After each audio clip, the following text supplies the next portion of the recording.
One of talking about global challenges that sets up discussion number one on the right stand.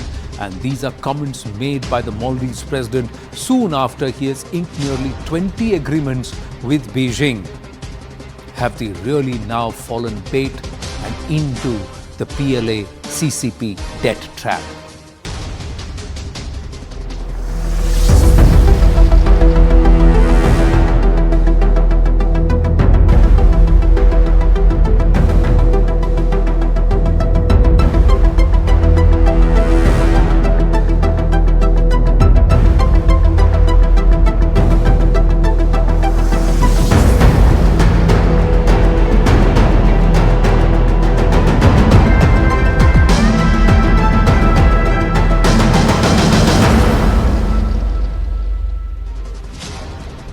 Well, let's try and understand this, ladies and gentlemen. Bharat and Maldives are in a diplomatic tussle which seems far from getting over, and Bharat's neighbor, which has been chattering about quite a bit, seems to be taking advantage of this meltdown. We are talking about the CCP-led China. Maldives President Mohammad Muizzi took an indirect jibe at Bharat while addressing a press conference after wrapping up his 5-day visit to China. Muizzi said that Maldives may be small, but this doesn't give them the license to bully them, or any nation the license to bully them. Muizzi further added that Maldives is not anyone's backyard but an independent and sovereign state. He has now formally asked Bharat to withdraw its military personnel from the island nation and set 15th March as a deadline. Now, here is the details of the number of troops who are in Maldives, Bharatiyas. 88 unarmed personnel stationed in Maldives. Troops comprising of military engineers, trainers, pilots, providing support for equipment provided by Delhi, 2 Dhruv helicopters, a Dornier leased by New Delhi. Troops training Maldives National Defence Force personnel. Indian troops assisting in humanitarian activities in the region. Now, this latest statement by President Muizzi comes after his recent visit to China, and during the visit, the two nations have signed 20 key agreements, including one on tourism cooperation. The two nations have agreed to elevate strategic cooperation and vow for greater cooperation on the Belt and Road Initiative, BRI. That's the larger question, ladies and gentlemen, that it prompts.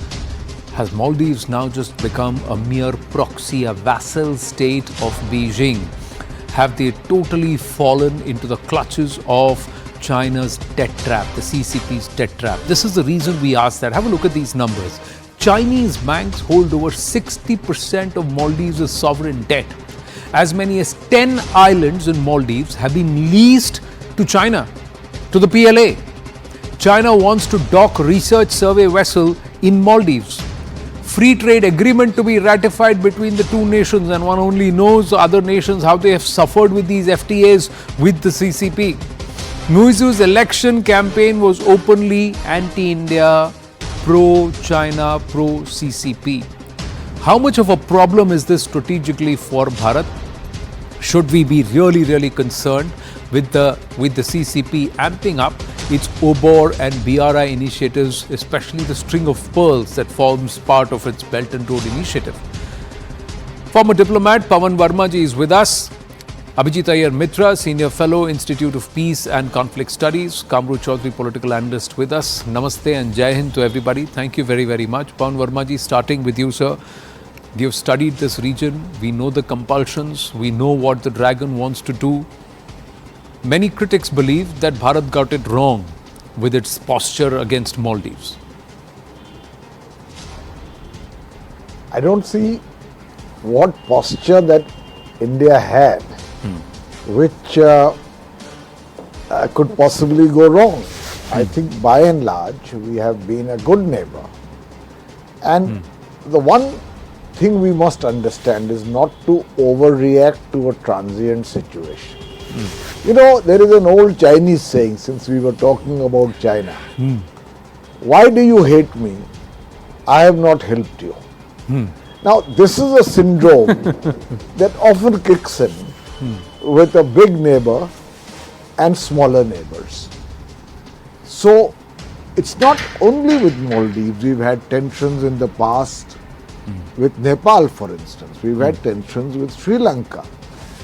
It happens because these countries have a sense of dependence on a larger neighbor, which could be an entirely benevolent relationship, But and that also breeds a sense of perhaps resentment, and sometimes our foreign policy, Anand, is overbearing and a bit intrusive, as has happened in the past in Nepal. But with Maldives, I remember I went as a diplomat, young diplomat, in 1988 to Maldives, just after India had defeated the coup against the then President Gayoom.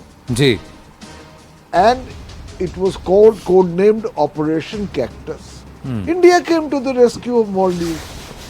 When Maldives, which is a tourist destination, ran out of drinking water, it was India which sent ships of bottled water, sent ships with desalination plants to provide potable water. Because don't forget, Maldives and India share a common maritime boundary. Minicoy, which is our last island, is but a few kilometers away from Maldives. Yes. So the Indian films are popular there.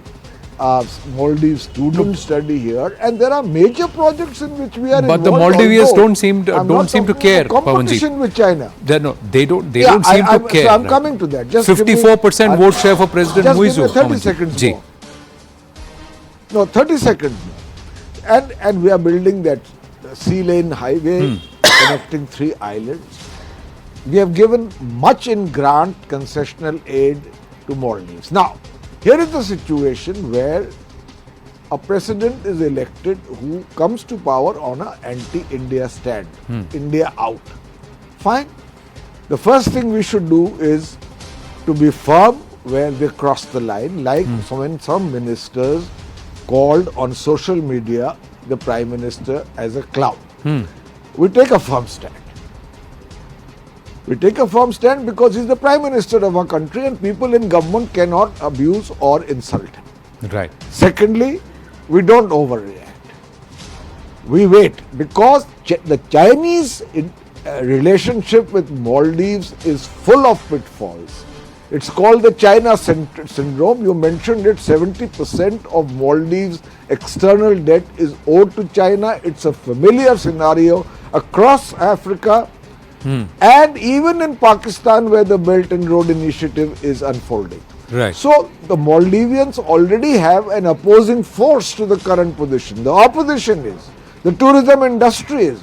We are the largest number of tourists going to Maldives, high net worth individuals. Right. So countries take a little time to understand where their real interests are. The important point is not to overreact, but to be firm.